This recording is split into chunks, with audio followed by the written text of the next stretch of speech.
In this video, we're going to take a look at the Bronsted basicity of amines and structurally related compounds that contain nitrogen.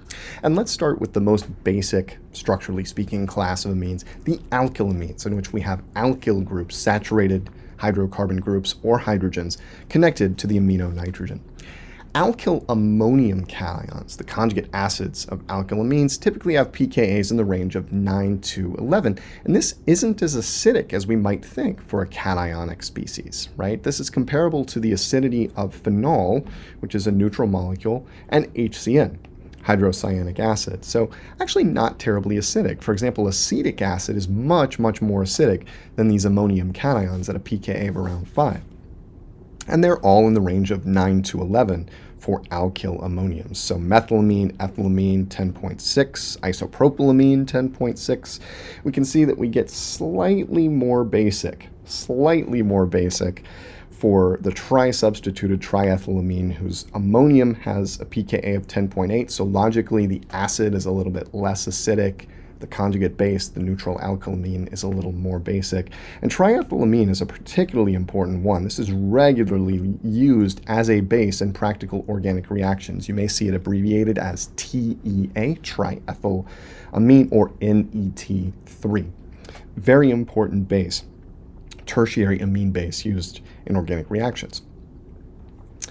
If we look at aryl amines, which are also known as anilines, with a benzene ring connected to an NH2 group or a substituted amino group, all of a sudden the basicity goes way, way down of the neutral aniline, and the acidity of the conjugate acid, the anilinium, goes way, way up. So notice now, anilinium, which is this cation right here, has a pKa that is now comparable to that of acetic acid.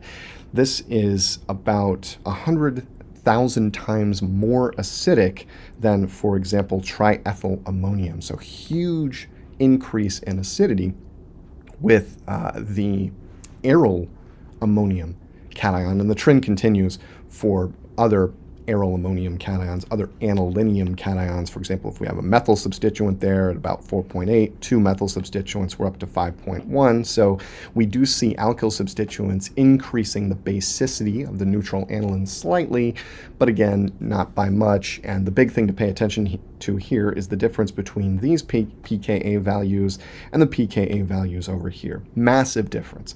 The basic reason for that difference is that the lone pair on this nitrogen is conjugated, right? It is engaged in delocalization into the aromatic ring to a large extent. This decreases the basicity of the lone pair, since that pair of electrons is really not non-bonding, right? To some extent, it is a bonding pair of electrons. It's stabilized by the bonding interactions associated with what's highlighted in orange here, and so it will be less basic all around.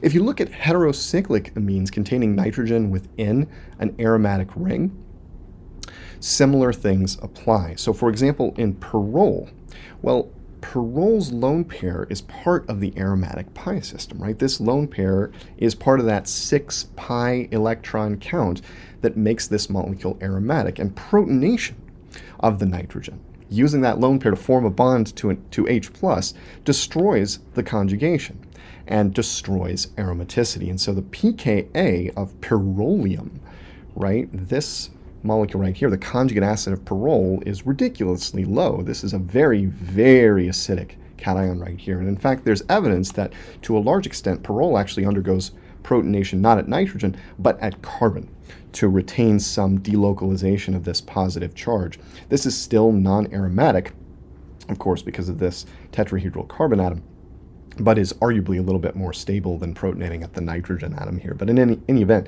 both of these cations are insanely acidic, making pyrrole itself, the neutral conjugate base, not basic at all. Pyridine is comparable in basicity to these aniliniums. This lone pair is now not part of the aromatic pi system, right? And so it can be used as a base without destroying aromaticity. So the pyridinium cation, this cation right here, is still aromatic. This is why the acid is much less acidic than pyrrolium, the case above. And pyridine is actually a pretty good base, comparable to acetate. If you want kind of a benchmark for pyridine, acetate is a fantastic benchmark here.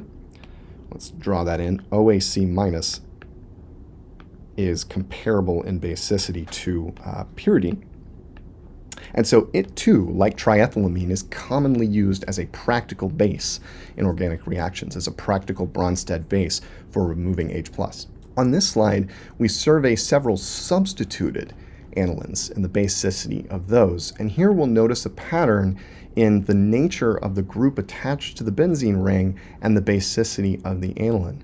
And particularly what we notice is that the most basic anilines, the anilines that are most willing to give electrons away, have good electron donating groups, H2N, OMe, and even the methyl group, which is weakly donating, attached to the aromatic ring. These electron donating groups pile electron density into the aromatic ring and encourage donation of this lone pair away. I often use a currency analogy here, that this electron donating group makes the amino nitrogen more electron rich and more willing to give electrons away. If you think of electrons as currency, that kind of starts to make sense. On the other side of the coin, electron withdrawing groups tend to decrease the basicity of the aniline nitrogen, with Cl weakly withdrawing decreases basicity, cyano and nitro decreasing the basicity of the nitrogen even more. And here the currency analogy still applies. These groups pull electron density out of the benzene ring and withdraw electron density from the amino nitrogen. So now it is less willing to give electrons away, and as a consequence, these electron-poor anilines are quite a bit less basic than the electron-rich anilines that we see at the top of the table. So here, just to highlight this one more time, if we have an electron donating group connected to the aniline, that's going to make this a stronger base. If we have an electron withdrawing group connected to the aniline, that's going to make it a weaker base. And the reason for this is that the aniline's lone pair on nitrogen is sort of sucked into that withdrawing group, right? So it's less likely or less inclined to engage in the electron flow highlighted in orange, which would correspond to basicity or acting as a nucleophile, right? And so these electron-poor anilines tend to be less basic than aniline itself. And this applies both to Bronsted basicity, which is highlighted by these pKa values of the corresponding aniliniums, and Lewis basicity, nucleophilicity, right? 4-nitroaniline is a much weaker nucleophile, or Lewis base, than 4-aminoaniline, for the exact same reasons that we just outlined. Like the lone pair on nitrogen in anilines, the lone pair on nitrogen in amides is similarly delocalized into the adjacent pi system. Now it's a carbonyl group rather than an aromatic ring. So we can draw an analogy here between this nitrogen found in an amide and the nitrogen found in an aniline right here, which is delocalized into an adjacent aromatic pi system. And we can draw curved arrows to show that delocalization. And in fact, this alternative resonance form highlights an important fact about amides, which is that they are most basic at oxygen, at the carbonyl oxygen, not at the amino nitrogen. This preserves some delocalization of positive charge if we protonate at the oxygen. So for example here, protonation of an amide occurs at the carbonyl oxygen to give this conjugate acid. The pKa of this conjugate acid is about -1. And this is about 10 billion times. This means that for the starting amide, which here is dimethylformamide, important organic solvent, this molecule is about 10 billion times less basic than triethylamine. So hardly basic at all, thanks to the electron withdrawing effect of this carbonyl group. The pKa of the conjugate acid is, another way of putting this, is that the pK of the conjugate acid means that the conjugate acid is about 10 billion times more acidic than triethylammonium cation. And at the bottom of the slide here, I just highlight a structural analogy between the amide and imidazole, where a similar thing comes into play. The most basic atom in imidazole is this nitrogen, the N2 nitrogen that resembles the carbonyl oxygen. There's a structural analogy we can draw here, and the electron flow to protonate imidazole is exactly the same.